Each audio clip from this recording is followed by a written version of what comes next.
Bismillahirrahmanirrahim. Students, hope you're fine and doing well. Today, we will discuss about the objectives and principles of community development. There are 8 main objectives and aims of community development. We will discuss them one by one. The first objective is to aware the people. अब जब भी हम community development की बात करते हैं तो हमने सबसे पहले लोगों को अवेयर करना होता है कि आपकी सोसाइटी में कुछ प्रॉब्लम्स हैं, आप उन प्रॉब्लम्स को रियलाइज करें, तब जाके उसका कोई ना कोई सॉल्यूशन फाइंड आउट किया जा सकता है। जब लोग खुद अवेयर होंगे तब ही लोग कोई ना कोई इनिशिएटिव ले सकते हैं। ऑल साइडेड डेवलपमेंट मीन्स कि किसी एक साइड पे आपने डेवलपमेंट का नहीं सोचना। आपने एजुकेशन, हेल्थ, रिक्रिएशन, एम्प्लॉयमेंट, बहुत सारी साइड्स हो जाती हैं, बहुत सारे फैक्टर्स आ जाते हैं कि आपने एक साथ बहुत सारी चीज़ों के बारे में सोचना है कि हमारी कम्युनिटी में यह डेवलपमेंट किस तरीके से आ सकती है, या जिस डेवलपमेंटल प्रोजेक्ट को हम लोग स्टार्ट करने लगे हैं उसके आउटकम्स किस किस सेक्टर तक जाएंगे। टू मोटिवेट द पीपल, आपने लोगों को मोटिवेट करना है कि जिस प्रोजेक्ट पे काम हो रहा है उस प्रोजेक्ट को आप ऑन करें और खुद भी आप उसमें पार्टिसिपेट करें। देन हमारे पास है प्रोवाइड द इक्वालिटी, कि उस टेरिटरी के अंदर जितने भी लोग रह रहे हैं और जिस प्रोजेक्ट को आप स्टार्ट करने लगे हैं उसके जो आउटकम्स हैं वो हर बंदे तक जाएं। किसी एक स्पेसिफिक ग्रुप या एक स्पेसिफिक इंडिविजुअल तक उस प्रोग्राम के जो बेनिफिट्स हैं वो वहां तक ना रह जाए।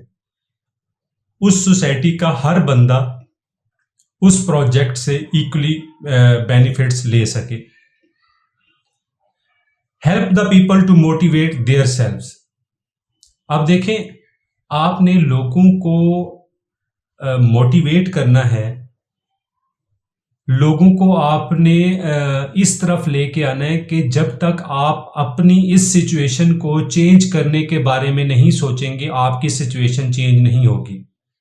जिस तरह से एक अल्लामा इकबाल का शेर है कि खुदा ने आज तक उस कौम की हालत नहीं बदली, ना हो जिसको ख्याल अपनी हालत बदलने का।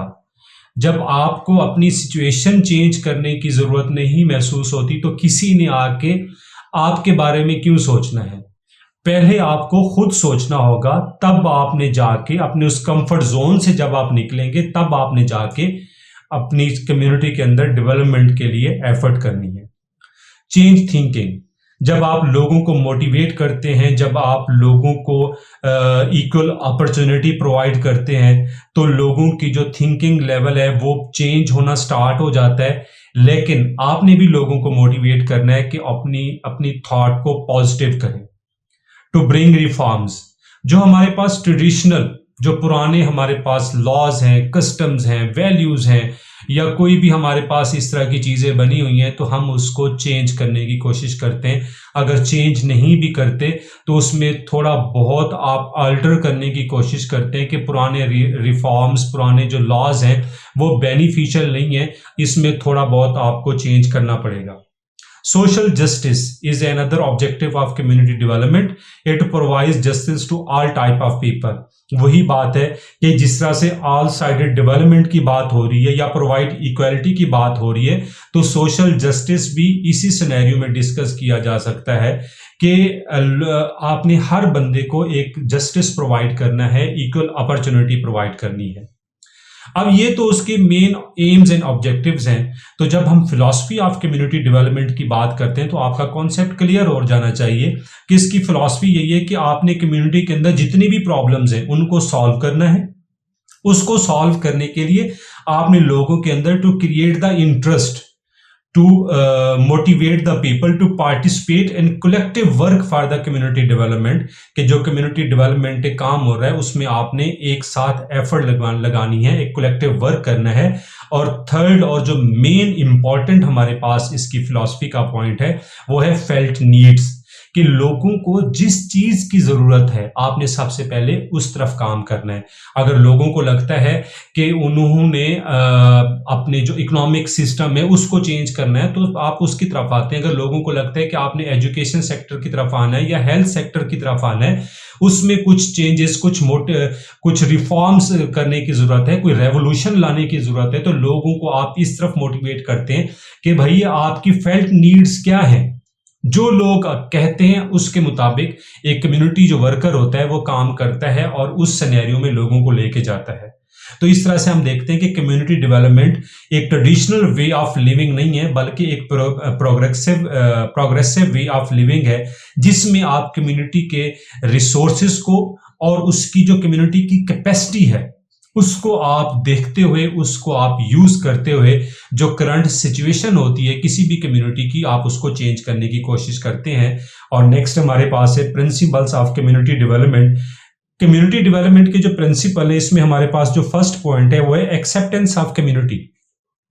इसमें कम्युनिटी ऑर्गेनाइजर का बेसिकली रोल बताया गया है कि किस तरह से कम्युनिटी ऑर्गेनाइजर अपना रोल प्ले करता है किसी भी कम्युनिटी के अंदर। और एक्सेप्टेंस ऑफ कम्युनिटी में ये है कि जो कम्युनिटी ऑर्गेनाइजर है वो अपना जो उसका एटीट्यूड है, जो उसका बिहेवियर है, वो कम्युनिटी में उस तरीके से होना चाहिए जिस तरह से कम्युनिटी के लोग उसको एक्सेप्ट करते हैं, कि उसका वे ऑफ थिंकिंग, उसका जो एटीट्यूड लेवल है, उसका जो लिविंग स्टाइल है वो उन लोगों की तरह होना चाहिए। लोगों को ये ना लगे कि ये बंदा एलियन है, ये कहीं बाहर से आया हुआ है और आके हमारी सोसाइटी में ये काम करना चाह रहा है। वो उनकी तरह ही बिहेव करे। जब वो उनकी तरह बिहेव करता है तो लोग उसको एक्सेप्ट करना स्टार्ट कर देते हैं, लोग उसको एलियन कंसीडर नहीं करते। इसके बावजूद अगर उस कम्युनिटी ऑर्गेनाइजर को कोई प्रॉब्लम आ रही है तो वो उस इलाके के नंबरदार को, चौधरी को या जो लोकल लीडर होता है वो उनसे जाके मिलता है, उनसे बातचीत करता है, उनको समझाता है, तब जाके चीजें स्ट्रीमलाइन हो जाती हैं और कम्युनिटी वर्कर अपना काम स्टार्ट कर देता है। नेक्स्ट हमारे पास है अंडरस्टैंडिंग द फेल्ट नीड्स।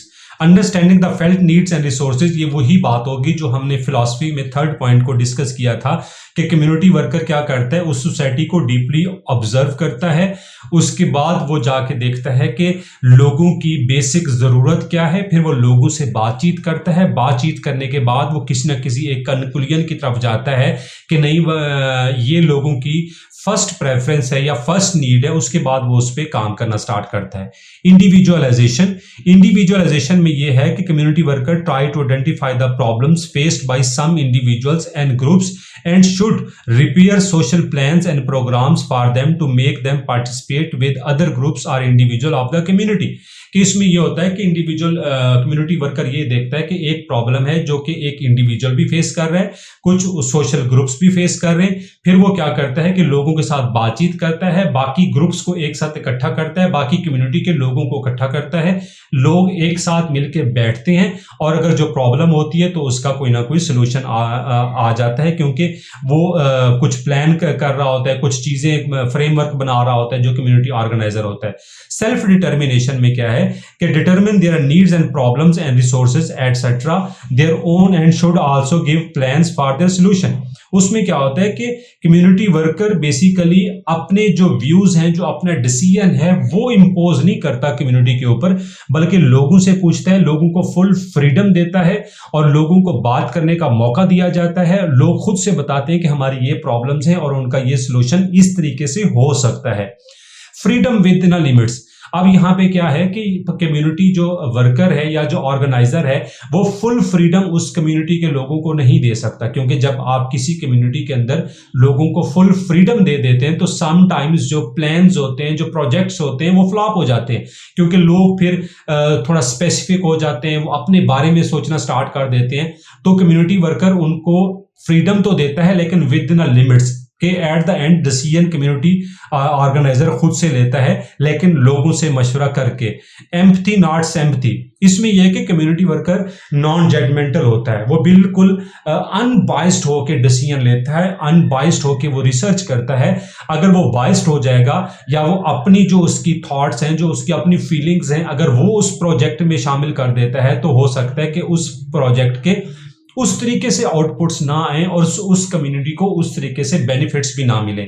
उसके बाद पीपल पार्टिसिपेशन, कम्युनिटी वर्कर क्या करता है कि डे 1 से लेके एंड तक, मतलब अगर एक वो प्रोजेक्ट प्लान कर रहा है, कोई वो प्रोजेक्ट स्टार्ट करने वाला है, तो फर्स्ट स्टेप से लेके लास्ट स्टेप तक लोगों को वो एंगेज रखता है, लोगों की पार्टिसिपेशन को वो मेक श्योर करता है। उसके बाद क्या है, गुड और मीनिंगफुल रिलेशनशिप, इसमें क्या करता है कि जो कम्युनिटी वर्कर होता है वो एक अच्छा और मीनिंगफुल रिलेशनशिप बनाता है उस कम्युनिटी के लोगों के साथ, ताकि एट द एंड जो हमारे पास लास्ट पॉइंट है एवेल्युएशन का, कि जब वो एवेल्युएशन करने के लिए आए तो लोग उसको वो एग्जैक्ट इंफॉर्मेशन दें कि आया हमें इस प्रोजेक्ट के बेनिफिट्स मिले भी हैं या नहीं मिले।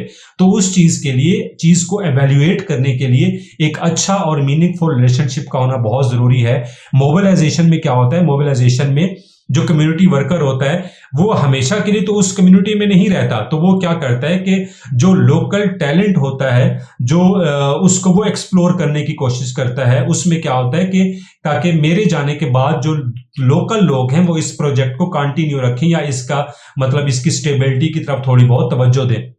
फ्लेक्सिबिलिटी में ये होता है कि लोकल टैलेंट को तो फाइंड आउट कर लिया, अब यहाँ पे कम्युनिटी वर्कर एक नई लीडरशिप को भी फाइंड आउट करने की कोशिश करता है, ताकि कम्युनिटी के अंदर किसी ना किसी तरीके से वो इन भी रहे, लोगों के साथ कांटेक्ट में भी रहे, और मेरे उसके जाने के बाद लोग उस प्रोजेक्ट की देखभाल भी करते रहें। और एट द एंड, जैसे मैंने आपको पहले कहा है कि गुड और मीनिंगफुल जो रिलेशनशिप होता है वो बेस बनता है एवेल्युएशन की, कि at the end definitely community worker को अपने प्रोजेक्ट को एवेल्युएट तो करना पड़ेगा। एवेल्युएशन नहीं होगी तो अंदाजा कहां से होगा कि प्रोजेक्ट के बेनिफिट्स किसको मिले किसको नहीं मिले। तो ये हमारे पास था सेकंड चैप्टर, जिसमें हमने aims and objective, philosophy and principles of community development को डिस्कस किया। होप सो कि आपको ये जो लेसन है इसकी अंडरस्टैंडिंग होगी। Thank you so much, take care, अल्लाह हाफिज।